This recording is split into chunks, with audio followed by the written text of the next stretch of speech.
Hey guys, welcome to Quinn's Tree Farm, coming to you right from Cornville, Maine, straight through the power of YouTube. I am out in the south field today. We are going to mow some rows. It's the middle of July. We're getting ready to shear. I've hacked a few trees, but one of the things that makes it a lot easier to shear trees is a freshly mowed field. So I'm running the flail mower through the fields one last time before shearing season begins, and then we'll be hitting the trees and getting them all ready for Christmas. The first thing I wanted to talk about is don't forget September 16th, 17th, and 18th, right here at Quinn's Tree Farm, along with the Lakewood Inn Restaurant and Lakewood Theater over in Madison. We are hosting the Maine Christmas Tree Association's fall meeting. That is open to everybody. You don't have to be an MCTA member to come. It's just like a couple dollars more expensive if you're not. And there's going to be a lot of really cool things. So if you want to go on vacation in Maine, because Maine is a great place to vacation, that's why we call it vacation land, come up during the 16th, 17th, and 18th, learn about Christmas trees, and then head down to the coast on, during the week or something and see the sights, or go up north and go rafting. There's a ton of stuff still going on in the middle of September up here, and it's a really great spot to vacation. There are hotels and motels around close in Skowhegan and Waterville, so you have a place to stay. You'll be able to network with a lot of tree growers, especially here in Maine, and if anybody comes from outside of the state, great learning opportunity. Some of the things that we're going to have at the tree farm, some of the guest speakers that we're going to have: John Petrosky of the Maine Pesticides Board will be doing some pesticide credit classes. So if you need your spray license, or you need credits to keep your spray license, he'll be up here talking about stuff. Trying to get the Maine Department of Agriculture to do something on agritourism, because as you know, we're not just selling Christmas trees, we're selling that experience. So that's a good topic to talk about. The Maine Forest Service is going to have a speaker talking about defensible space in Christmas tree fields. We're experiencing a lot of dry conditions up here in the state and across the United States. So Forest Service is going to talk about how you can protect your Christmas tree fields from wildfire, which is a really important thing, because once they're burned up, they're no good. My dad, I'm really excited about this one. My dad is going to do a hand shearing demonstration on how he uses hand shears to shear trees. It's kind of an old style art that people don't use anymore because we've gone to knives and machines, but that will be a lot of fun. And you can see how my father has done it and had done it when he was a kid. Definitely going to have a tour of the farm. I'm going to share all my equipment, all my essentials, everything that I have to make my farm run. So 16th, 17th, and 18th, there'll be a barbecue, informal barbecue get together Friday night, the 16th, at the tree farm. On the 17th, we're going over to the Lakewood Inn Restaurant, and we're going to have our classroom time over there. Lunch will be served by the Lakewood Inn. You can also make dinner reservations and theater reservations if you want to see the show that is playing at the theater that night. And then on Sunday, we're going to bring it back to the Christmas tree farm to go over all the stuff Christmas tree related that you need a farm to see. Stick around. We're going to get to mowing, and in a little bit I'll tell you, as Peter Griffin says, what grinds my gears about Tractor Supply Company. So we'll get at it here.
I found a shady spot to talk to you about the Tractor Supply Company and why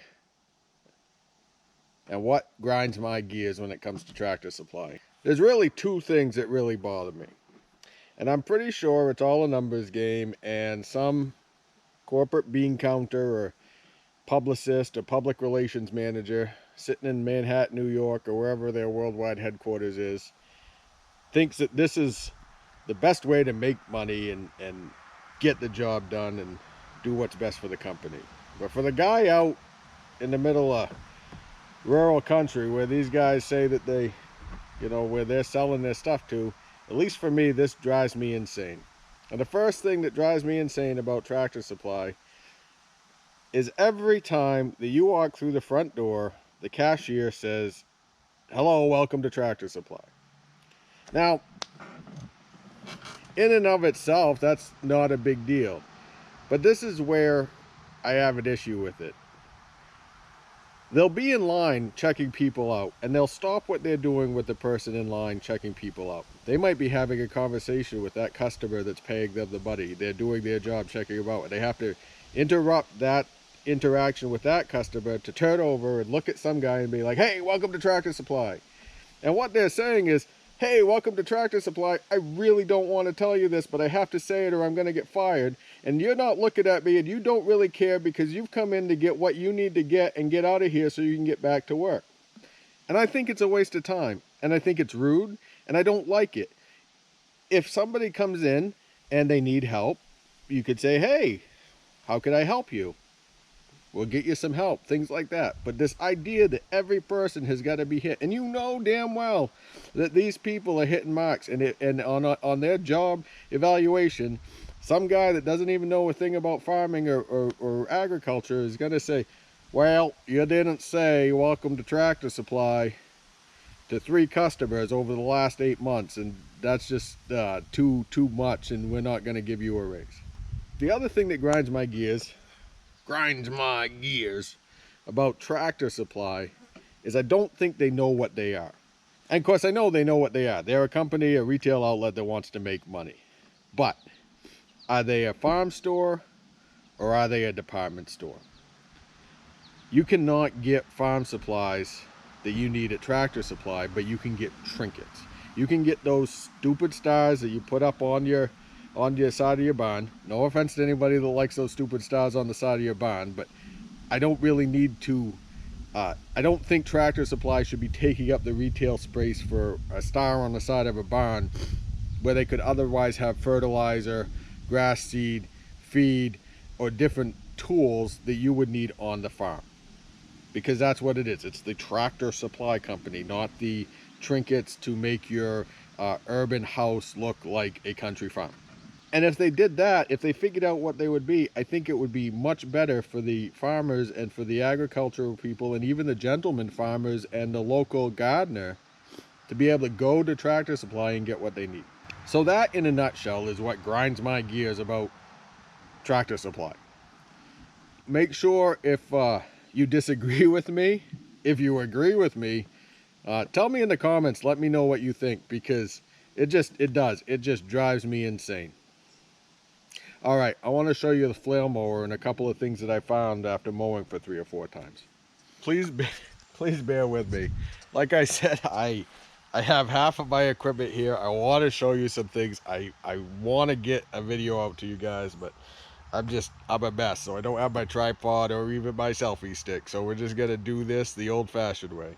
Couple of things about the flail mower that I've discovered. And my wife yelled at me incessantly. She actually didn't. I am exaggerating. However, she took me to task because she says that I have the ability to break anything and everything at any given moment. And of course, I just tell her, "Christine, I don't see you out there mowing the lawn with the flail mower." And then she's like, "I didn't see you mowing the lawn with the flail mower." And then, we just kiss and make up because she's a wonderful person. And I truly love her. And without her, I couldn't do this. But I'm going to show you what she was complaining about. See, this one has a tooth missing or has a blade missing. And my issue with this is I still can't get that bent back, and I either gotta get one welded on or pound that or do something, heat it up and move it. I don't quite know what I'm gonna do, but that's not what I'm here for. What I'm here for is this one. This one is a brand new blade, and the reason why it's a brand new blade is this bolt and nut sheared off. And I'm finding that the nuts and the bolts, actually the bolts are breaking more than the actual blades. I have yet to, when I've lost a blade, I have yet to lose a blade due to it shattering or breaking. It's always the bolts that have fallen off. So I ended up going to that tractor supply company that I was just complaining about and got grade 8 bolts to try to rectify that situation. I don't know if they were grade 8 before, but they're gonna be grade 8 now. You can kind of get away mowing with one tooth gone, but when I lost these two when I lost these two teeth along with this one, that's quite a gap in the middle, and it doesn't work. So far, I have lost or replaced 5 teeth, and they're about $10 a tooth, and that's where her gripe is like that adds up. She's not wrong, but I do have, you know, I think I have fair excuse that my fields are a little rough. Hey, by the way, don't forget to like and subscribe to the channel, especially if this type of content is helpful and you want to see more of it. One of the cool things about this mower is you can offset it a little bit, just by 6 inches. But I did that. If you set the flail mower on this bracket here and then the other bracket over there, it lines it up directly behind the tractor. And if you put it on this outside one and that inside one, it moves it 6 inches over to the right of the tractor. Now you might not think that that's very much, and it actually isn't. Like, it's close enough so when I'm mowing the rows, I'm not too concerned about having it far over to get the trees, or I'm not really reaching out that far. But this is what I've discovered. It helps a little bit by protecting the guard from hitting stumps and then getting slid into the flywheels or the pulleys. So I do like that, and I can kind of reach out a little bit over on the other side. I have got to say that I am so glad that I got this flail mower. I love the way that it cuts. I love the finish that it leaves on the fields. It's smaller, it's more compact than the bush hog, and it's the tool for me. I just keep checking on this tree. Why this tree? This is the tree that Dad aggressively sheared 2 years ago. 2 summers ago we hit it and we marked it, and I want to show you where it's at now. So I'm really excited about this. It's not going to be a #1, but it's not going to be a cull either. That really has the potential to be a nice, solid, tall, skinny tree. I've been kind of reminiscing about the video series that I'm doing and the tree farm and where I've been at in just 3 summers, 2020, 21, and now 2022.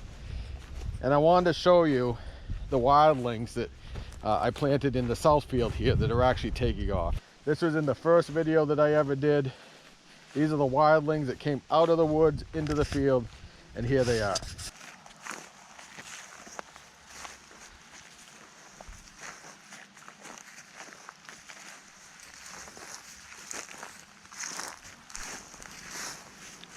These are the first trees that I planted ever in my endeavor to be a tree farmer, and they're going to be great.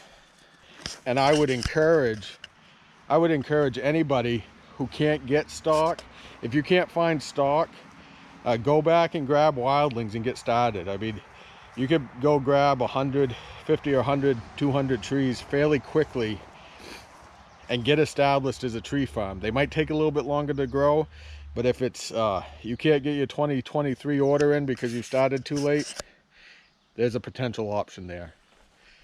It's absolutely beautiful out here. The only complaint I have is it's a little too dry. Everybody's running in that D0, D1 zone up here for the drought monitor, and that makes me a little bit nervous. But other than that, we're happy. So, as always, I'd really rather feel bad in Maine than feel good anywhere else. So there you go, my friends. I'll see you soon.